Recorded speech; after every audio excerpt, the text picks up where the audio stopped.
You're listening to episode number 42 of the Up Rev Ninja podcast. I'm your host, Tom Hudson. Hello, everyone. Welcome to the Up Rev Ninja podcast. If this is your first time listening, thanks for joining us. This show is produced each week with the single intent of discovering the tips, tricks, hacks, and lessons learned from our guests that has catapulted them into living the best version of themselves. Join your host, Tom Hudson, as he continues his search for the best methods to up-rev his life. Now, let's dive into the show. My guest today is Coss Marte. In 2009, Coss Marte was sent to jail as a ringleader of a multi-million-dollar cocaine operation. He was also grossly overweight and warned by his physician that his current lifestyle, if left unchecked, would likely kill him. Faced with this grim prognosis, Coss started to get in shape, using the tools he had, his prison cell, and his own body weight. Within 6 months, he lost 70 pounds and replicated his successful formula of body weight exercises with 20 other inmates. Then he launched ConBody, a prison-style boot camp that has gained over 20,000 plus clients and hires formerly incarcerated individuals to teach fitness classes. Since the launch of his company, he's been featured in over 200 major media outlets, such as NBC, CNN, The New York Times, TED Talks, and Men's Fitness. He's also won major pitch competitions such as Pitch for Good by Tom's Shoes and the YPO Shark Tank competition, which combined raised $200,000. Hey, today on the Up Rev Ninja podcast, I've got Coss Marte with me. How you doing today, Coss? I'm doing well. How you doing, Tom? I'm doing well, man. I seriously think you could kick my ass. I was checking out your website before this, and I was like, man, like 1 week dropped 7 pounds. Like, I've done CrossFit for a number of years. I was a martial arts instructor for, it's sad to say, but probably over 2 decades. And Wow. and I'm sure you've heard of the book Convict Conditioning, and I used to do that years ago, and that was like just kicked my ass. So I'm excited to hear your story. But before I give too much away, why don't you tell us who you are and what you're all about? So my name is Coss Marte, and I'm the founder and CEO of ConBody. What I do is hire people coming out of prison to teach fitness classes at my studio in the Lower East Side. And that's what I do. I go back into the prison system, train the inmates to become certified trainers, and give them an opportunity when they come out to work with us and teach fitness classes and become trainers. And this was all derived from my personal experience in prison. Wow. So, I think that's great that you're, giving that opportunity, back. You hear so many stories that people come out of prison, especially, if it's a felony, and it's almost like a dead end, right? Like a road with no path to go down. So I think that's awesome that you're able to do that. Why don't you tell us a bit of your backstory? I mean, how did you end up in this? So it's just been a crazy freaking journey. I'm born and raised on the Lower East Side, still living here and never left really a 10-block radius except for prison. My mom immigrated from the Dominican Republic to New York in the mid 80s, and we landed in this neighborhood which was very heavily drug infested back in the day. I remember heroin lines of dope addicts just buying, and shooting up heroin right in front of my face as a kid. And I thought that was a normal thing to do when I was a kid. I saw people just like selling drugs, and I thought it was a job, And my mom came here with nothing at all. She basically lived in my aunt's couch. It was her and I alone, and we struggled. And when I would go to school, people would ask me, "What do you want to be when you grow up?" And I would tell them I wanted to be rich. So I got really into dealing drugs at a very early age, and I started hustling. And rich I became. I started, selling drugs at the age of 13, and eventually graduated to selling coke, crack, and all other types of drugs. And at 19, I was making over $2 million a year. I had over 20 people working for me. It changed the way we sold drugs. So if you want me to teach you how to sell drugs, I could give you a little tutorial. No, I'm all good. But yeah, we basically, I was a drug dealer that we grew up. It was a bad neighborhood, and I looked like a drug dealer. I wore baggy jeans, a typical hat, wearing it backwards. I looked like I was a target, and the cops would stop me all the time. They would search me. They would find drugs. I would get arrested here and there. I've been in and out of jail since I was 13 to 27, multiple, about 10 times. So it was a revolving door until I found out that the reason why they were stopping me is because I look like a drug dealer. So I changed the way I dressed. I had everybody in my team wear business suits, ties. I made 10,000 business cards. I gave it out to everybody that I thought that was using drugs at the time, and it blew up. And we started this whole delivery service, and it went pretty much viral. I had 7 cell phones at one point where, each phone only held 1,500 to 2,500 numbers.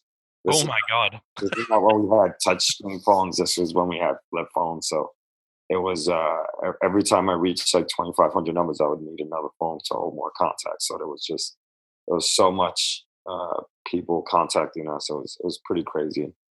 A long story short, from then, uh, federal agents caught up with us. They tapped my phones, and eventually locked me up. And at 23, I was sentenced to 7 years in prison. And when I went in, that's when I found out I had all these type of health issues. My cholesterol levels were through the roof. My blood pressure. They said I could probably die in prison within 5 years of a heart attack. And when they told me this, I was like, I'm not dying in prison. Like, this is impossible. I don't feel like I'm gonna die tomorrow. But being sentenced to 7 years and being told that I have 5 years sort of woke me up, and it began, having me move in my prison cell. And I started this whole little regimen workout that helped me lose over 70 pounds in 6 months with the combination of running in the prison yard, working out in my cell. And then I helped over 20 inmates lose over 1,000 pounds combined. And I didn't think anything of it. I just kept doing it. We worked out together. It was like a camaraderie builder that we had built in the prison yard. And it was not towards the end of my incarceration where I landed into solitary confinement. And I had a problem. So solitary confinement is a 24-hour lockdown space, a 9 by 6 cell where you have limited water, you have 2 showers a week, you get there's nothing to do, and it's about 110-degree weather, and the cell is just so hot and stinky, and there's bugs all around. It's I don't know, whatever you think hell is, that is hell. That's first off, it's no way to treat a person no matter what, in my opinion. But Yeah. damn, dude, that sucks. But But it was in that cell where I came up with the idea of combat. okay. Uh, Well, yeah. yeah. So I mean, I look at pictures of you now, and I'm like, well, no, there's no way that you were out of shape. It's amazing. So how long have you been doing con body now? So I came out of prison almost 5 years ago now, and I've been doing it since the first day I came out. Um, Okay. yeah, I started in the local park, uh, going after females wearing yoga pants, and just like pitching them prison style boot camp, and then from there it just started escalating, uh, and it continued growing, and then eventually renting out studio space, and then opening up my own actual location and in the exact same corner where I got arrested at, where I got, sold drugs at, and it went back to a full circle to that block. Oh wow, that's amazing that you've been able to do that full circle. Well, usually I ask, what your pivotal moment was. When did you have that aha moment? But I think we've had that already. So, when you came out of the system, did you have anything kind of holding you back that you had to overcome? I mean, obviously, I mean, you were a successful businessman before you went in, right? So, you knew how to, you had leadership, you had, organizational skills, you had all this stuff. But did you have anything that was holding you back before you started doing these boot camps? I mean, there was a lot of things holding me back. First of all, I had to take a leap. Um, I didn't know how people were going to react about prison style boot camps, and especially speaking to somebody that was an inmate, a former inmate. A few people were turned off. Some people didn't even want to speak to me, and it was pretty difficult to readapt back to society with no money. I lost everything, and I even tried to get a simple job, and I was in America, in the United States. Most people that come out of prison have a hard time finding employment. So I felt like Combody, born out of desperation. I was like, I have nothing to lose. Nobody wants me. Might as well take that leap. And there was a lot of things holding me back. I mean, I started my business with no business insurance because I was denied business insurance because of my background. Right. And now I actually sat down with governor, the governor's roundtable, New York, and we changed that law about a year ago. Oh, great. So now people that's coming out of prison can get, insurance. But it was a few setbacks, but I kept going. I started off with one client, and now we've trained over 20,000 people. Yeah, no, that's amazing. And first off, I applaud you for you the challenges that you had when you came out, you overcame them, but you're working within the system to a degree, with the governor and whatnot to make it easier. I mean, that's, to me, that's crap. That you serve your sentence, whatever, and you're still you're still being held back, right? And you can't move forward. So it's great that you're working through that and trying to get, make it easier for other people when they come out of the system. So I think that's fantastic. Um, and so what's it like now? You go into the prison system and you're coaching and training people that are going to come out and join you. I guess I got a billion questions. What's that like? For sure. What's their take on it? And then your clientele, you know, um, tell me something about your clientele. Yeah, so it's pretty insane.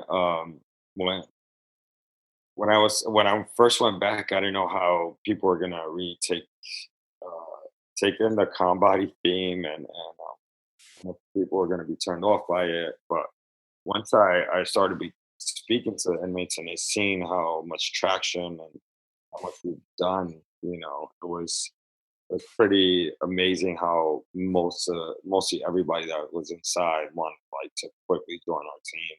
I mean, I get fan jail mail like about 5 letters a week from all over the world from inmates wanting to work with us, and it's pretty overwhelming. It's like most of these letters are guys that have done like 10, 15 years, 20 years, and they're like, I'm leaving in 6 months. I read about you in men's health or men's fitness, and I want to be part of your team. Do you have any spots available?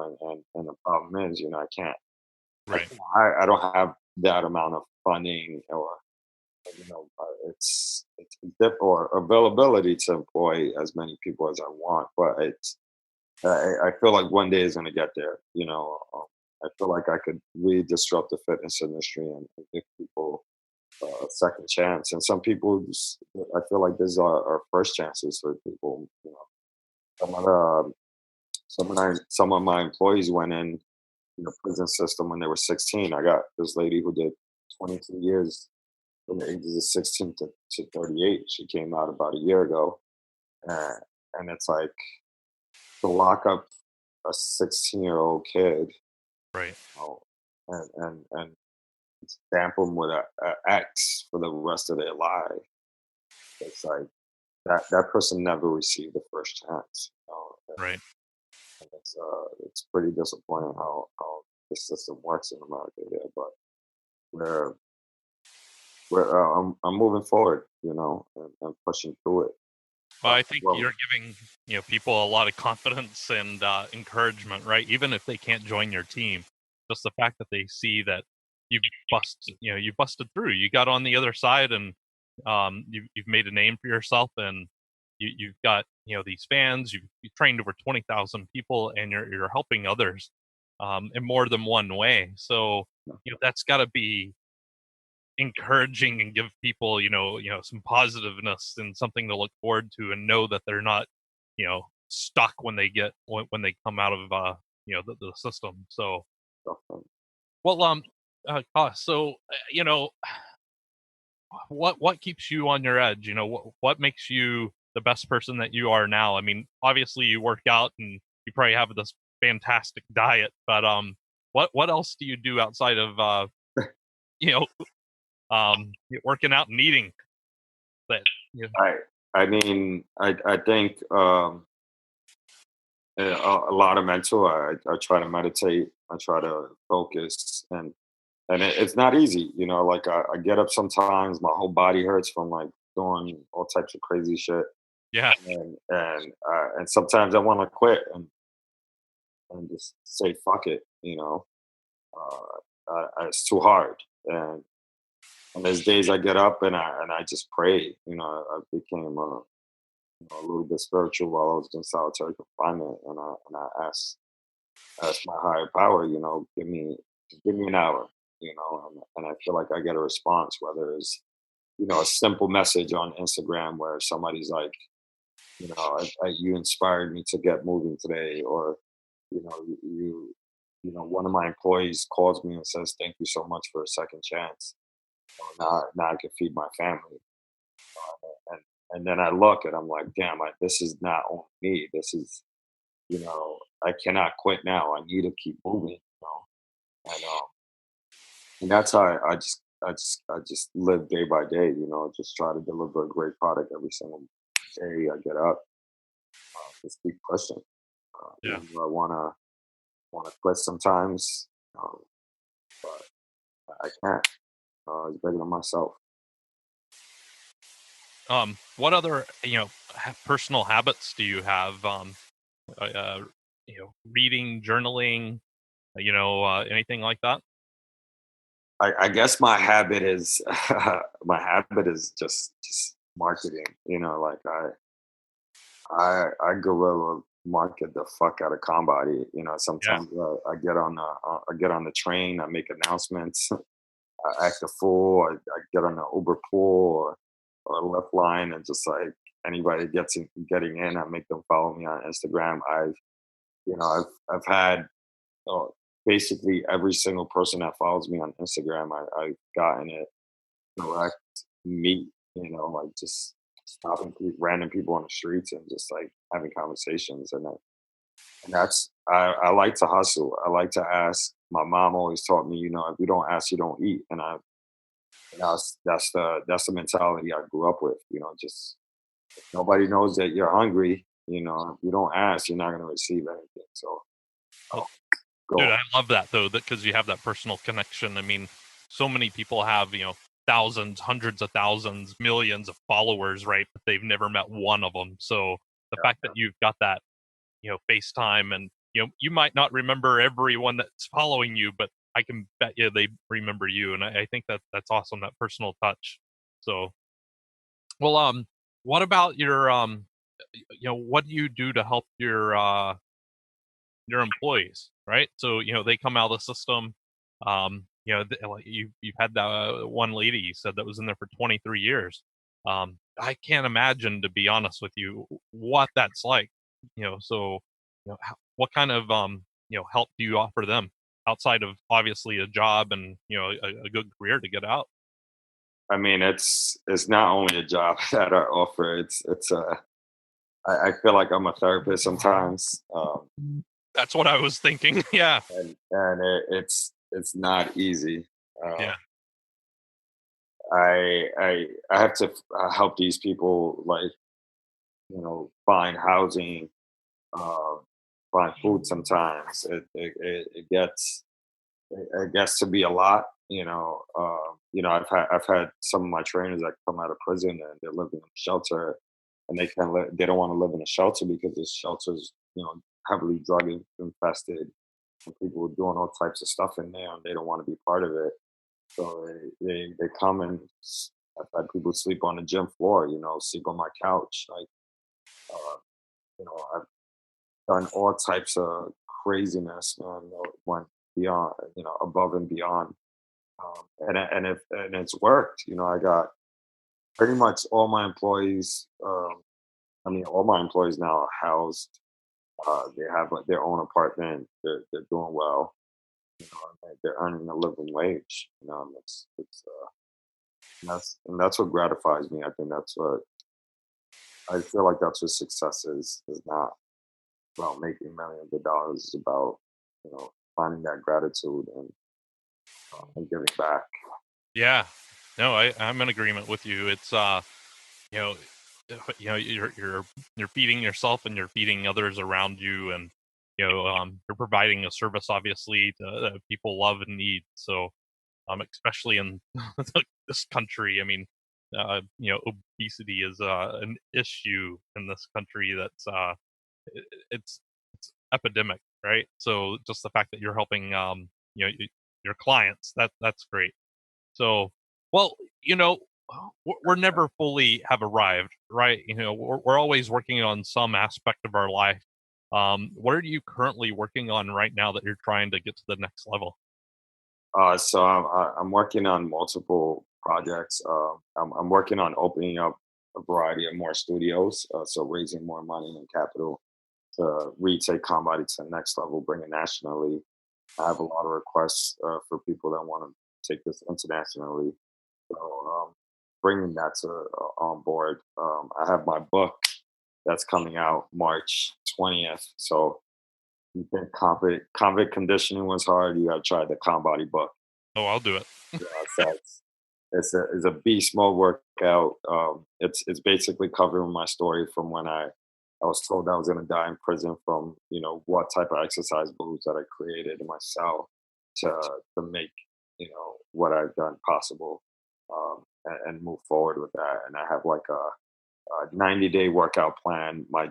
Prison my prison food menu that I created, and which is it was disgusting, but I've added a few substitutes to what you could make better at home, and then also we're launching our upgraded 2.0 um, Comedy Live platform where you could virtually work out with an ex-con for $5 a month.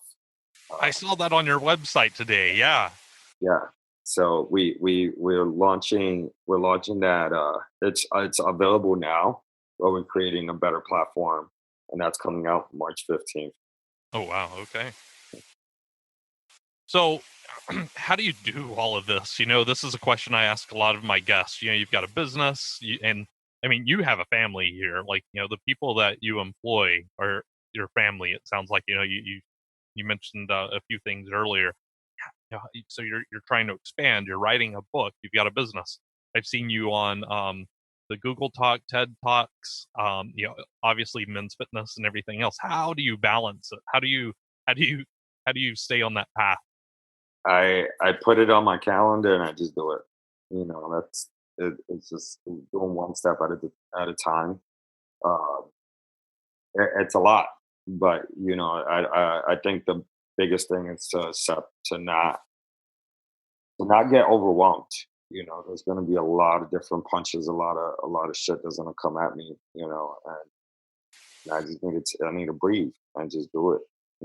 That's how I live my life. Uh, So let me ask you another question. I've not asked this before. How do you relax? how do I relax? I think Yeah. uh, my number one relaxation form is just hanging out with my son. Awesome. Great. So that's another job too. I have a 10-year-old son, um, but he's amazing.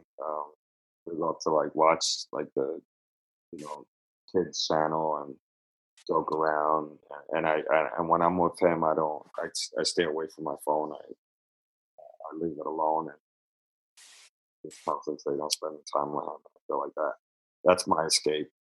That's awesome, man. I wish more people would leave their phone home, you know? Yeah. So, well, let's say there's someone out there today and they're struggling with, some aspect of their life and, they're about to throw the towel in or, they just don't know, they're just at a loss, right? What kind of guidance would you give them? And you've gone on this, pretty crazy journey, right? Yeah, I think you said insane earlier. What kind of guidance would you give a person? I would say trust the process, and that's what kept me sane. You know, live righteously, live day by day, and no matter what, just keep doing the right thing, and the right things will come to you. Trusting the process is something someone told me when I came out of prison. It's continuously do the right thing, and everything's gonna be okay. I feel like my mom is one of the most successful people on this planet. She only makes $12 an hour. But she works out with me 4 times a week. She pays her rent. She eats the best cooked food every night and is living life. She's 63 years old and chilling, and I feel like that's real success is to live a long lasting life instead of, I feel like we're gonna eat, we're gonna sleep, we're gonna be clothed, we're gonna be okay. Don't stress everything else. Everything else is just temporary. Everything is temporary, and just having that overall view of life and thinking outside the box and thinking that everything's just gonna, things shall pass and just keep moving. Trust that process. Okay. Well, so I know you mentioned Instagram and onbody.com. Are there other ways that you like people getting in touch with you to find out more? Yeah, I mean, you could hit us up on any social platform under Conbody. That's Convict Body, CON as in Nancy, Body BODY. I mean, hit me up, info at Conbody.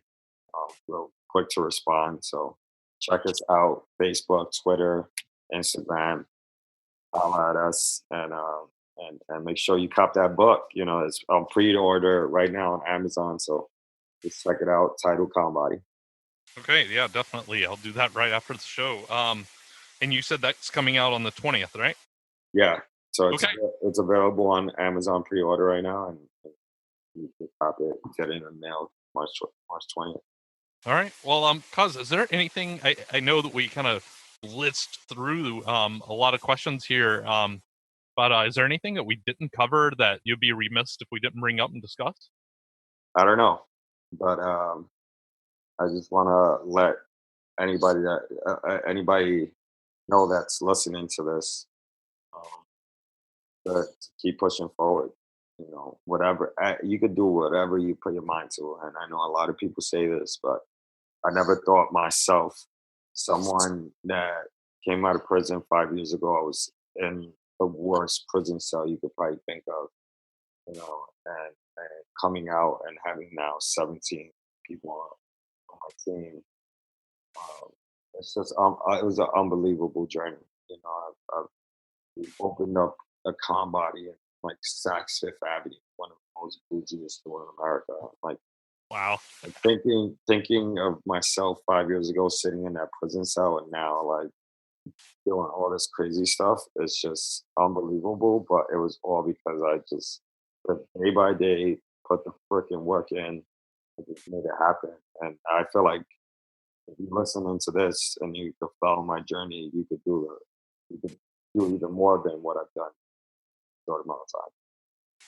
Well, I'll make a commitment. I go to Jersey about once a month, and I'll swing by sometime in the spring and check out your shop. All right. Yeah, man. Let's I would do love it. to. All right. Well, thank you so much for your time and for Thank you. sharing your story and wisdom with us. And I'll make sure I put all of your links out there in my show notes and a link out there to get your book as well. So thank you again. Thank you, Tom. I really appreciate it. What an amazing interview with Cox there. It just kind of trusts the process. That's what he talked about, and it's friggin' fantastic to understand the hell that this guy went through.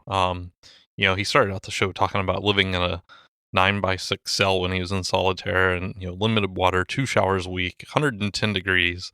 And I said this, it's no way to treat a person, and that he came through that, and he came out with a business idea, and the system was still against him. He couldn't get business insurance because he was a felon. But regardless, he persevered, he fought through it, and now he's using his knowledge and his strength and his connections really to help others when they get out of prison to get them a meaningful job. And like he discussed, he's trained over 20,000 people, and he's got a book coming out looking and discussing going national with this program. So I think that's just a really awesome program that he's done here, and I'm really glad that I had Coss on the show today. Thanks for listening to the UpRev Ninja podcast with your host, Tom Hudson. Navigate to our website at uprev.ninja today, where you will find additional resources to help you discover the best version of you. While you're there, join our newsletter and join the discussion on your favorite social media platforms. We've got some awesome guests lined up to share with us how they are becoming the best versions of themselves. Again, thank you for listening. Now it's time to go out and uprev your life.